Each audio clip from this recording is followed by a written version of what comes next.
dia a quem estiver por aí.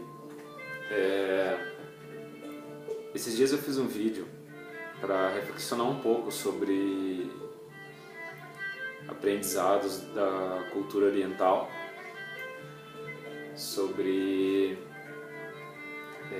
felicidade incondicional. Então, eu tive vontade de dar sequência falando um pouco sobre a questão do vitimismo e do algoz.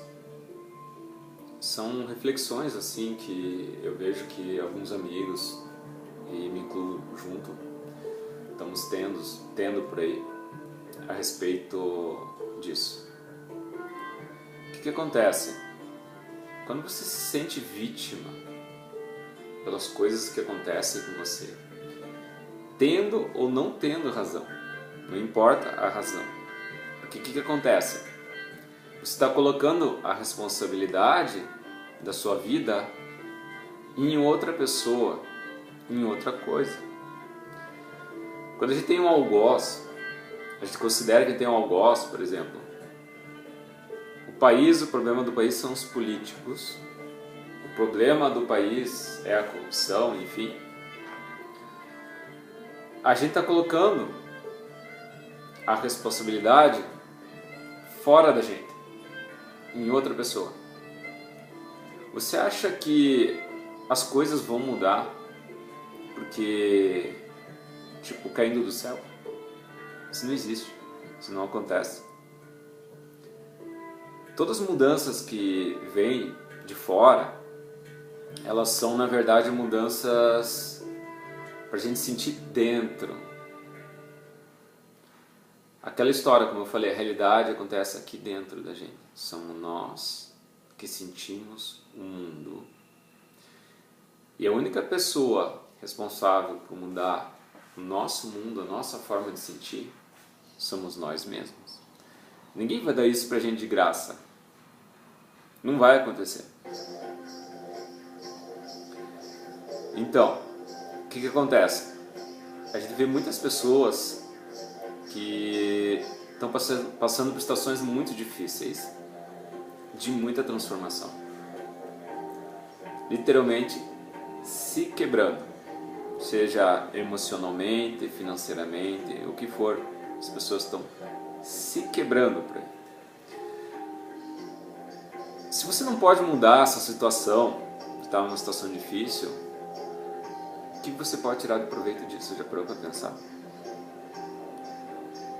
Esse é um momento que tem um valor muito grande, a gente não percebe, porque quando a gente se quebra, a gente baixa a bola, ou seja, a gente deixa o orgulho um pouquinho mais de lado, a gente baixa a bola, a gente pode aprender a ouvir melhor, só que existe um motor, uma alavanca, que é o grande quê de poder se transformar profundamente no momento quando a gente se quebra, que é justamente não se considerar vítima ou algoz. Porque quando você está botando de novo a culpa do que está acontecendo com você para fora de você, você não vai mudar. E você vai estagnar, você vai criar uma energia dentro de ti que você não vai ir para frente. Aí o que acontece? Muitas vezes nesse momento você começa a virar uma pessoa amarga. Você começa a virar uma pessoa culpa os outros. Por quê? Porque você colocou a responsabilidade fora de você, da sua vida. Então, aproveite esse momento que você está tendo de se quebrar para pegar impulso e se conhecer. Para buscar algo diferente, porque sabe o que vai acontecer? Está acontecendo com muita gente assim. Não aprende e se quebra de novo. Não aprende e se quebra de novo. Porque talvez você esteja num momento de descobrir quem você é, suas origens internas, pessoais, seus valores reais. Porque uma coisa é, a gente vive numa sociedade que nos programou achar certas coisas legais, ideais, existenciais, seja o que for, que tem muita gente que passa a vida inteira querendo ser o cara foda, porque para ele isso é um valor. Então a sociedade tem vários programinhas, tipo piloto automático, de dizer: o ser legal é isso, a felicidade é isso. E a gente nem se conhece, a gente vive no piloto automático da sociedade, não percebe nem que a gente absorveu essa crença, esse tipo de realidade. Então, se quebrar é uma oportunidade de desmontar essa fantasia e se aprofundar em você mesmo. Aproveita, isso é um presente. A gente pode tirar muito mais proveito da compreensão das coisas quando a gente começa a compreender um pouco sobre meditação.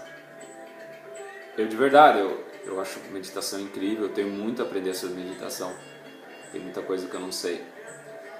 Mas existem pessoas que falam coisas muito interessantes sobre meditação e tem muito material por aí. E é bacana você aprender a pesquisar, você aprender a conhecer.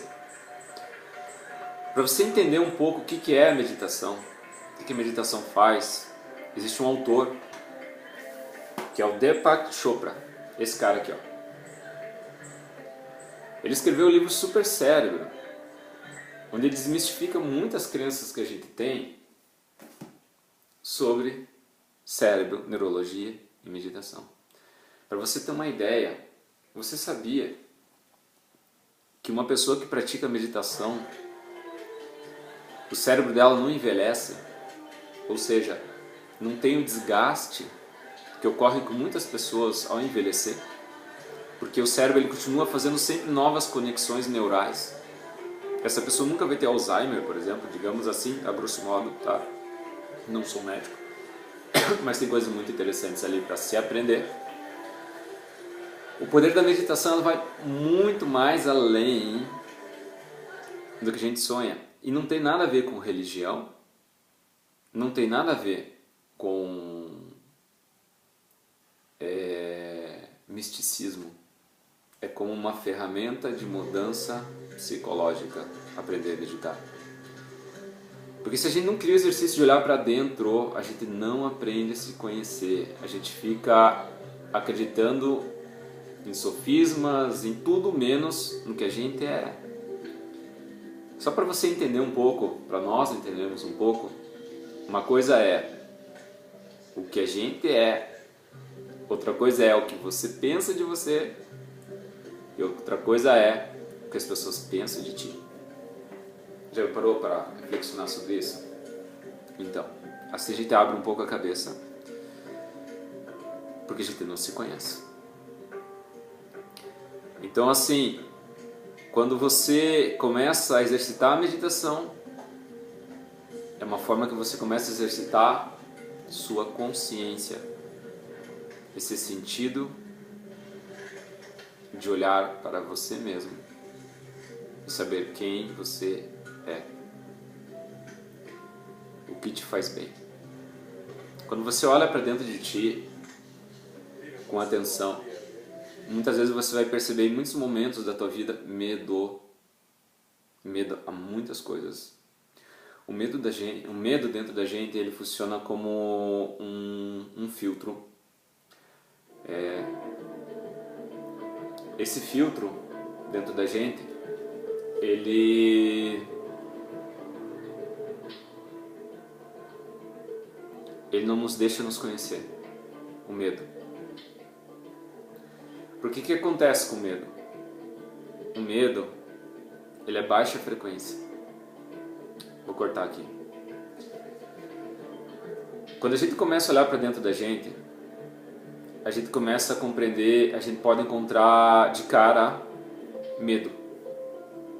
Já parou para pensar, olha, a gente se acha tão inteligente, tão seguro de si, e a gente não é.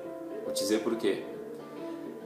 Você passa a vida inteira com medo de sofrer. E sofre a vida inteira por ter medo de sofrer. Você acha isso inteligente? Não parece ser inteligente, né? Então, mais uma vez, nós nos conhecemos ou não nos conhecemos? O medo, ele baixa a frequência. O medo é fuga da gente mesmo. Porque quando você tá com medo traz dúvida. Dá para entender um pouco mais? Quando você faz o que gosta, coisas do bem, é claro, você sai dessa frequência do medo, esquece tudo. Às vezes tem gente que não tem vontade nem de comer, tá fazendo uma coisa tão boa na vida, e às vezes tá achando uma vocação.